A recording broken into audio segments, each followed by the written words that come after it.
Unfortunately, there is no magic formula for motivating students. Many factors influence students' motivation to work and learn. In interest in the subject matter, perceived usefulness, general desire to achieve self-confidence and self-esteem, as well as motivation to learn.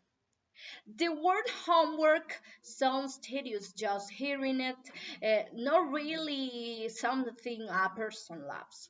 Homework, also sometimes referred to as homework, has been defined as tasks assigned to students by teachers to be done during non-school hours. Studying Cooper constitute one of the main daily activities in students' lives. And let's talk about exams. We all fear those with white white papers with so many questions, some short and some long. The vast majority of students are not prepared for those terrifying tests. We should not be afraid of exams if we are prepared, but due to the lack of motivation on the part of an educational system of which teachers are a part, we find ourselves with this kind of problems. Being a student is is not is something not easy because um, because even if we become educators before we had to be students, so we must be empathetic with our students. They are the worst part of our educational systems that is blatantly visible to families. However, the idea is defend that the type of homework proposed by teaching is a fairly reliable sample of the type of teaching proposed by education professional to teach. As well, as well, the assessment given to students and the measures of attention to diversity offered to students with learning difficulties in all countries of the world. Homework is seen and academic tests are given. Students spend a large part of their time doing the tasks set by teachers. The OMS warns that school-related stress tends to be suffered by young people with high levels of school pressure and is characterized by an increase in behaviors that put health at risk in addition for frequent discomfort. For example, headache, abdominal pain, back pain, and dizziness and psychological symptoms such as feeling sad, tense, or nervous. No, not all students react in the same way to pressure. Each student is different. We must focus on finding ways for them to perform their activities without feeling exaggeratedly pressured, which can even affect their health. Um, a OMS survey on the health of school-age children mentions Spain as one of the countries where there is a higher percentage of children who feel pressured by homework. If we look at this survey, it does not only happen in Spain, it happens in all countries of the world, but it is something very common. Now, I want to tell you the story by my friend. Currently, he became a great professor recognized in the best university. But he says that the summaries his story he became what he hates simply because he suffered being a student and saying the injustices and inconsistencies of his professors. The success he has in his life is because he decided to become a prestigious teacher and not make those mistakes he saw in his past. He prepared himself and looked for strategies so that his students could really acquire knowledge and get out of the strict line that only creates robots without thinking.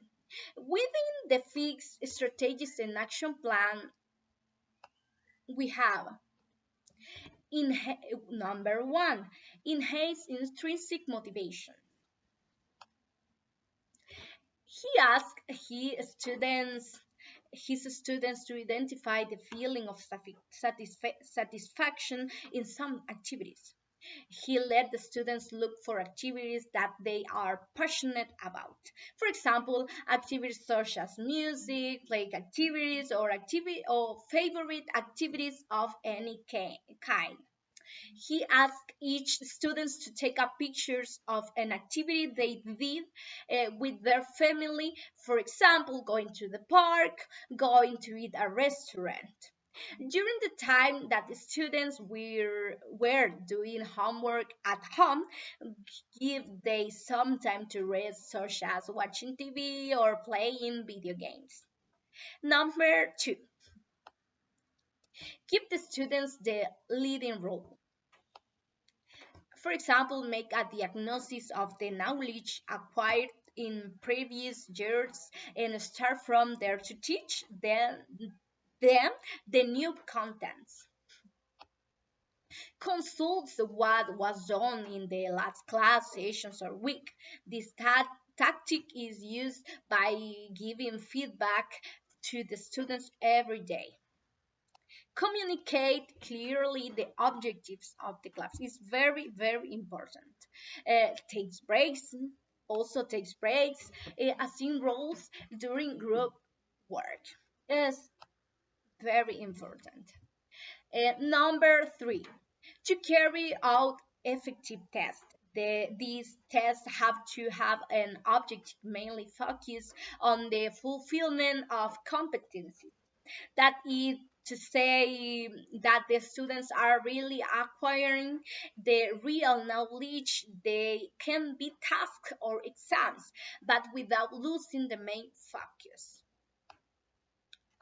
Number four, to transfer their own motivation to the students. Students should see their tutor motivate to teach and be example for them, that with all strategies makes them want to learn and admire their teachers so much that they feel that being in their class is great moment. Number five, use novel concepts. Within this will be to take hand in hand with the technology and show, for example, YouTube videos such as documentaries that support our content.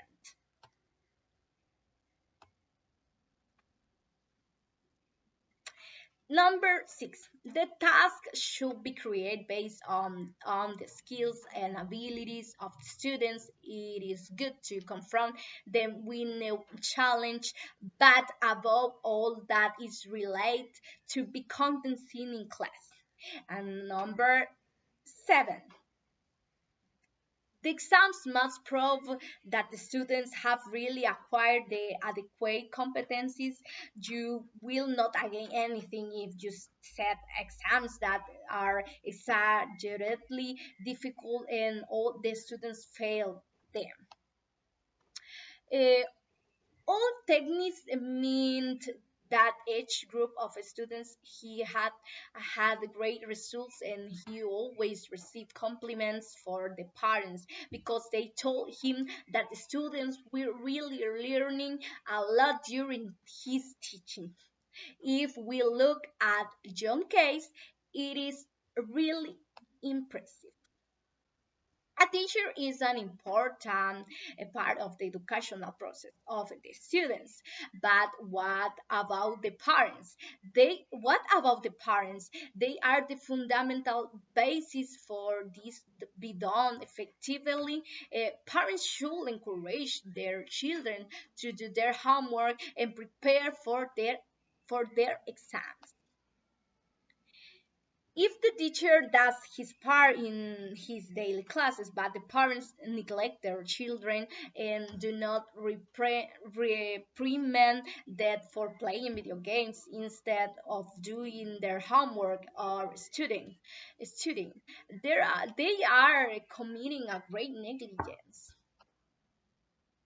The above mentioned only reflects how it can be can become a big problem that the two parts are not balanced, and for this reason everything must have a balance in life. The parents must be aware and must guide the child, not only force him to do his homework or study, but be part on the process and resolve the bugs that the child is having at the time. The teacher has the obligation to also guide his students and explain perfectly the contents to be reviewed before any test in order to avoid confusion and misunderstandings. When a teacher reviews the homework or raised exam, she must be fair and give the grade required for each work and also value the effort made by the students.